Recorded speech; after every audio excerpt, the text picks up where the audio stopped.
இங்கே ஏறி வா. என்ன தேடுகிறீர்கள்? ரவி, நீர் எங்கே தங்க இருக்கிறீர்கள்? வா. ஆமென். சீஷர்கள் எதை குறித்து கலங்குகிறார்கள் என்றால், ஐயோ அவர் நம்மை விட்டு போக போறாரே. சீஷர்களுடைய ஆசை என்ன அப்படின்னா, இயேசுவோடு இருக்கணும். இதான் அவர்களுடைய தேடல், இதான் அவங்க ஆசை. அவரோடு இருக்கணும்னு அவங்க ஆசையை பார்த்து இயேசு சொன்ன, நீ கவலைப்படாத, நான் பிதாவின் வீட்டிலே அநேக வாசஸ்தலங்கள் இருக்கிறது, நான் போய் உனக்காக ஒரு வாசஸ்தலத்தை ஆயத்தம் பண்ணி திருப்பி வந்து கூட்டிட்டு போவேன், அதுக்கப்புறம் நம்ம ஜாலியா இருக்கலாம். ஆமே, நீ கலங்க, கொஞ்ச நாள் தான், கொஞ்ச நாள். உங்கள் துக்கம், அவங்க துக்கம் என்ன தெரியுமா? அவர் இல்லைங்கிறது தான் துக்கம்.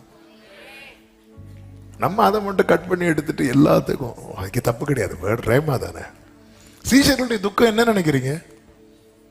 இயேசு கூட இல்லை, நான் போறேன்னு சொன்னார் பாருங்க, இதுதான் அவங்க துக்கம்,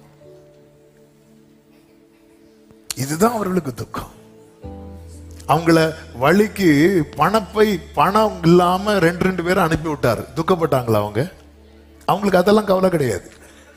அவங்க துக்கப்பட்டது எதுல தெரியுமா? அவர் போறேன்னு சொன்னதுதான். ஆமென்.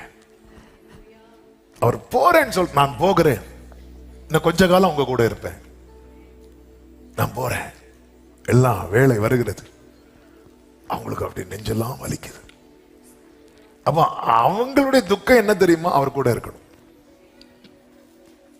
ஆண்டவர் சொல்ற, நான் மறுபடியும் உங்களை காண்பேன். அப்பொழுது உங்க சந்தோஷம் இருக்கு தெரியுமா, அதை ஒருத்தருக்கும் பறிக்க முடியாது.